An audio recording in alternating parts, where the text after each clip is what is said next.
Mis compañeros me dejaron sola en el peor día de mi vida. No es una metáfora ni una exageración para hacer bonito en un título. Hablo del día en que todo se cayó al mismo tiempo. Mi salud, mi estabilidad, mi trabajo y las mismas personas que llenaban los grupos con emojis de «Somos familia» desaparecieron una por una en cuanto dejó de ser cómodo estar a mi lado. Ese día descubrí que los «cuenta conmigo para lo que sea» venían con letra pequeña y que lo que más duele no es el problema en sí, sino mirar alrededor y darte cuenta de que nadie se quedó para sostenerte la mano mientras intentabas no desmoronarte delante de todos. Si te quedas conmigo, te voy a contar cómo pasé de ser la compañera disponible, la que daba la cara por el equipo, la que cubría guardias, hacía favores y ponía el cuerpo cuando había que aguantar la tormenta, a la mujer que se sentó frente a una cámara, empezó a contar lo que realmente pasó y vio cómo, de repente, todos esos compañeros que la dejaron sola empezaron a temer una sola cosa: aparecer con nombre y apellido en su próximo video. Me llamo Irene, tengo 36 años, y esta es la historia de cómo mis compañeros me dejaron sola en el peor día de mi vida. Y de por qué hoy miran la notificación de mis videos con más nervios que curiosidad. En mi trabajo siempre nos vendieron la idea de «somos una familia». Lo típico: fotos en eventos, desayunos de equipo, frases motivacionales pegadas en las paredes, correos de fin de año hablando de lo importante que es el capital humano. Yo, que siempre he sido de implicarme, me lo creí. Decía que sí a casi todo: cubrir turnos, revisar informes de otros, quedarme un rato más para que nadie se quede mal con el jefe. Cuando alguien necesitaba un favor, ahí estaba yo. Si había que defender a alguien en una reunión, levantaba la voz. Si un compañero se equivocaba, era yo quien se ofrecía a ayudarle a arreglar el desastre. Me gustaba pensar que eso tenía sentido, que construir equipo era una inversión emocional que tarde o temprano volvía. Me equivocaba, al menos con ellos. El peor día de mi vida llegó sin agenda. No estaba marcado en el calendario como crisis, ni venía con recordatorio. Una mañana, camino al trabajo, mi cuerpo dijo basta. Llevaba semanas durmiendo poco, comiendo mal, cargando estrés de todos, el mío y el de los demás, hasta que, en plena escalera del metro, todo se me nubló. Sentí un mareo, un pitido en los oídos y de repente el suelo acercándose demasiado rápido. Me desperté en el suelo, con gente alrededor, voces lejanas, un paramédico preguntando mi nombre. Tenía la cara mojada. No supe si por lágrimas o por el suero, y la única imagen que me vino a la cabeza no fue la de mi familia, ni la de alguien que amaba. Fue la pantalla del ordenador con el correo del jefe diciendo: «Recuerden que hoy nadie puede fallar. Todos somos necesarios». Así de metida tenía la oficina en la sangre. En urgencias, mientras me hacían pruebas, mi primer impulso fue avisar al trabajo. No a mi madre, no a una amiga, al chat del equipo. Escribí, torpe, con la mano temblando: «Chicos, estoy en el hospital, me ha dado algo, no sé si llegaré hoy». Al minuto empezaron a llegar las respuestas, pero no las que yo esperaba. ¿Puedes adelantarme el informe antes de que te ingresen? ¿Sabes si dejaste actualizada la carpeta del proyecto? Voy a avisar al jefe, pero intenta estar conectada por si necesitamos algo. Hubo un «recupérate» de emoji, un «ánimo», pero todo envuelto en una preocupación de fondo. ¿Qué iba a pasar con el trabajo si yo no estaba? Nadie preguntó qué me estaba pasando de verdad. El médico fue claro: estrés, ansiedad, agotamiento. Tu cuerpo está gritando lo que tú llevas meses callando. Necesitas parar. Me dio una baja. Me explicó que tenía que descansar, que era serio. Yo asentía, pero por dentro pensaba en tareas, en plazos, en las caras que pondrían cuando se enteraran de que no volvería en 2 días, como ellos creían. Llamé al jefe. Le conté lo básico: desmayo, hospital, baja médica. Su respuesta fue tan correcta como fría: «Bueno, lo primero es tu salud, claro. Ya veremos cómo nos organizamos aquí. Mándame el parte cuando lo tengas». Ni un ¿Cómo te sientes? Ni un ¿estás sola? Solo logística. Con mis compañeros fue parecido. Los primeros 2 días, algunos escribieron: ¿Cómo vas? Ya verás que pronto vuelves. Te extrañamos por aquí. Yo respondía con educación, casi sintiéndome culpable por no estar allí. Les contaba que tenía ataques de pánico, que me costaba dormir, que me habían recomendado terapia. El chat se iba quedando sin respuesta. Pasadas 2 semanas, el silencio era casi total.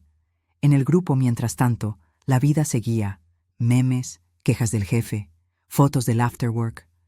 Yo miraba desde fuera, invisible, como si hubiera muerto, pero hubieran decidido no borrar mi número para que no quedara feo.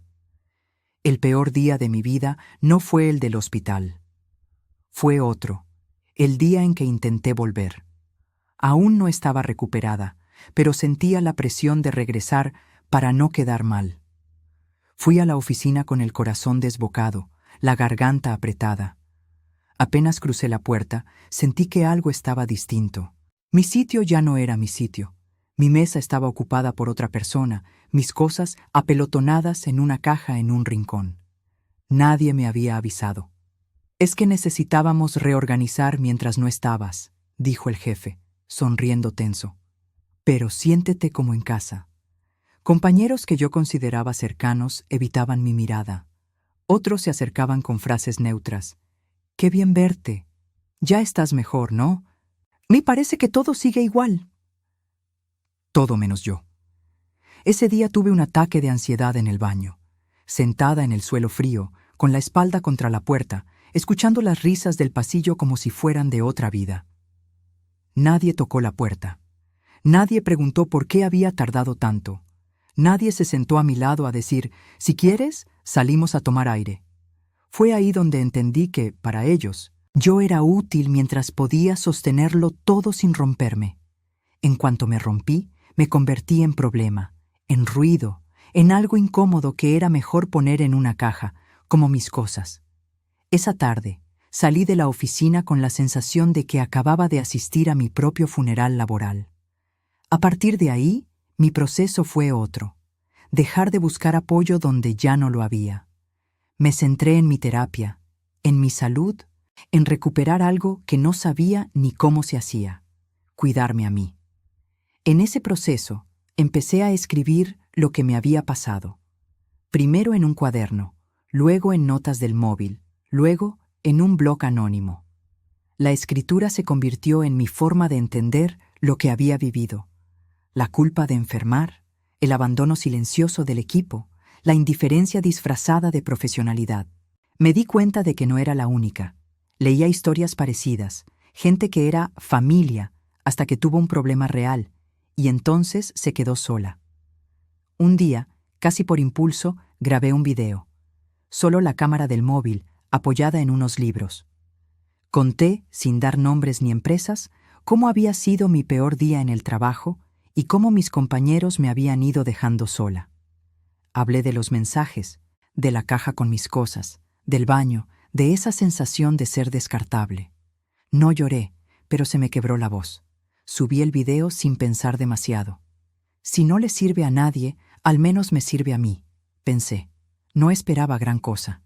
Pero en cuestión de horas empezaron a llegar comentarios. Me pasó lo mismo. Nadie me llamó cuando tuve depresión. Mi equipo también se olvidó de mí cuando enfermé.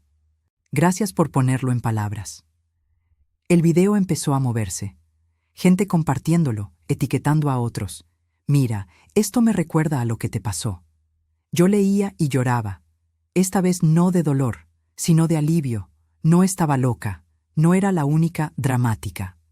Lo que yo había vivido tenía un nombre: abandono, falta de empatía, cultura tóxica disfrazada de «somos familia». Y entonces pasó lo inevitable. Alguien del trabajo vio el video. No hacía falta ser un genio para reconocer detalles: el tipo de oficina, ciertas frases, algunas costumbres. Una excompañera me escribió: «¿Este video es sobre aquí?». Le respondí: «Si te reconoces, pregúntate por qué». El video empezó a circular por los chats internos. Me enteré por capturas, por mensajes reenviados sin querer, por silencios incómodos.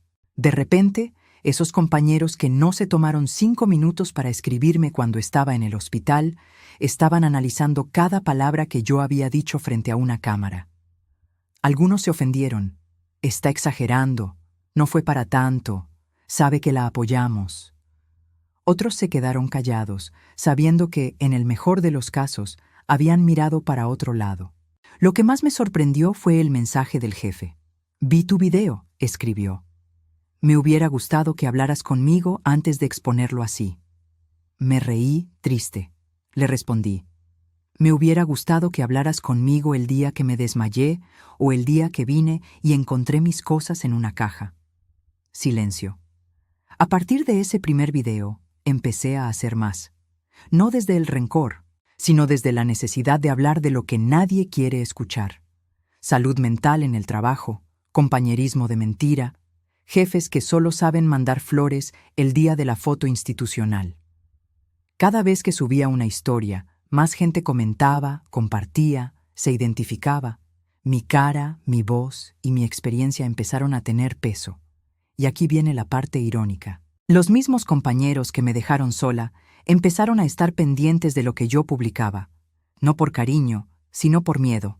Miedo a reconocerse, miedo a que algún detalle los delatara, miedo a que el mundo viera lo que habían hecho cuando alguien al lado suyo se derrumbó. Una amiga que aún trabaja allí me contó: «Cada vez que subes video, en la oficina hay silencio. Todos miran sus móviles y luego hacen chistes nerviosos. A ver si ahora van a hablar de tal, a ver si salgo yo». Me imaginé sus caras y sentí algo que no esperaba sentir: calma. No placer por verlos asustados, sino la tranquilidad de saber que, por primera vez, la versión de los hechos no dependía solo de ellos. Nunca he dado nombres. Nunca he dicho la empresa. No necesito hacerlo. Lo que cuento no es para destruir personas concretas. Es para exponer patrones. Si alguien se reconoce, no es porque yo lo haya señalado. Es porque su conciencia hace el trabajo. ¿Podría haber guardado todo para mí? Sí, pero entonces seguiría sintiendo que ese peor día de mi vida solo sirvió para romperme. En cambio, al contarlo, se convirtió en algo más, en una especie de espejo en el que otras personas pueden verse y quizás decidir no quedarse calladas la próxima vez que un compañero caiga al suelo. Mis compañeros me dejaron sola en el peor día de mi vida. Hoy, cuando publico un video, algunos de ellos lo ven con la esperanza de que no hable de cierto comentario, de cierto chat, de cierta foto de la caja con mis cosas. Y yo, al ver ese miedo, entiendo algo.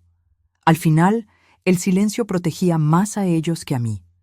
Si tú estás escuchando esto y te han hecho sentir loca por decir que te dolió cómo te trataron, si te han dicho no hagas drama cuando solo estabas pidiendo presencia, quiero que sepas que tu historia también merece ser contada. No porque vayas a convertirte en influencer, no porque vayas a hacer temblar a nadie, sino porque el simple hecho de ponerle palabras a lo que pasó ya es una forma de no seguir siendo la persona que se desmaya en el metro pensando más en el informe que en su propio cuerpo. Hoy no espero nada de aquellos compañeros, ni disculpas, ni explicaciones. Lo que sí espero, y lo estoy construyendo, es un lugar donde la frase «somos equipo» signifique que, cuando alguien cae, los demás al menos se levantan de la silla. Y si mi próximo video incomoda a alguien que se portó mal conmigo, que así sea. Al final, no les tengo miedo. Ellos son los que, por primera vez, le tienen miedo a la verdad.